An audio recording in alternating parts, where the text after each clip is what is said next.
مقررین کا کہنا تھا کہ 70 سے زائد خاندانوں کی نیشنل پارٹی میں شمولیت ملک آباد وارڈ 1B بن گیا۔ 8 فروری کو نیشنل پارٹی بھاری اکثریت سے جیت جائے گا۔ حلقہ PB 26 اور NA 259 کے حوالے سے نیشنل پارٹی کی جانب سے تربت کے علاقہ ملک آباد وارڈ میں شمولیتی پروگرام منعقد ہوا، جس میں ملک آباد کے درویش خاندان کے 70 فیملیز نے اپنے اہل خانہ سمیت BNP اور دیگر پارٹیوں سے استعفیٰ دے کر نیشنل پارٹی کے مرکزی صدر ڈاکٹر عبدالمالک بلوچ کی مخلصانہ قیادت پر اعتماد کر کے باقاعدہ نیشنل پارٹی میں شمولیت کرنے کا اعلان کر دیا۔ نیشنل پارٹی کے مرکزی رہنماؤں خواجہ ابوالحسن بلوچ، شکیل احمد بلوچ اور مرکزی صدر ڈاکٹر عبدالمالک بلوچ نے کہا کہ کامیابی کے بعد 1993 کی طرح ترقیاتی اسکیموں اور ملازمتوں پر اختیار یونٹ کو دیں گے۔ محلہ اور علاقے کے جو بھی مسائل ہوں گے، نیشنل پارٹی کے دفتر ان کے لیے ہر وقت کھلا ہے۔ پارٹی دفتر ایک تربیت گاہ ہے۔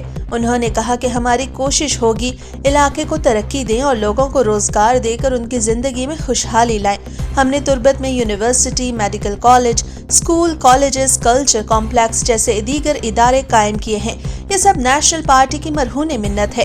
اب کامیاب ہوئے تو مزید یونیورسٹیاں قائم کرنے کے ساتھ دل، جگر، کینسر جیسی بیماریوں کے علاج کے لیے بھی ادارے قائم کروں گا۔ معروف ٹرانسپورٹر اقبال شاہزئی، کوشک یونٹ سے میجر نصیر احمد، کونسلر خلیل نصیر، اصغر گچکی، اشیر گچکی، ملک آباد یونٹ سے سرتاج گچکی، نذیر احمد، بلال گچکی، شکیل اورنگزیب، محی الدین صغیر اور دیگر موجود تھے، جبکہ اسٹیٹ سیکرٹری کے فرائض ملک آباد کے یونٹ سیکرٹری محمد اقبال نے سر انجام دیے۔ ملک آباد کوشک کے درویش فیملی محلہ کمیٹی کے سربراہان نصیر درویش، عبدالماجد، مہیم MB، جمیل لال اور دیگر نے نیشنل پارٹی کے قائدین کا شکریہ ادا کیا اور کہا کہ وہ نہ صرف نیشنل پارٹی کو صوبائی اور قومی اسمبلی کی نشست کے لیے ووٹ کریں گے، بلکہ الیکشن کے بعد پارٹی کے لیے کام کر کے دیگر علاقوں میں بھی موجود فیملی ممبران کو نیشنل پارٹی میں شمولیت کے لیے قائل کریں گے۔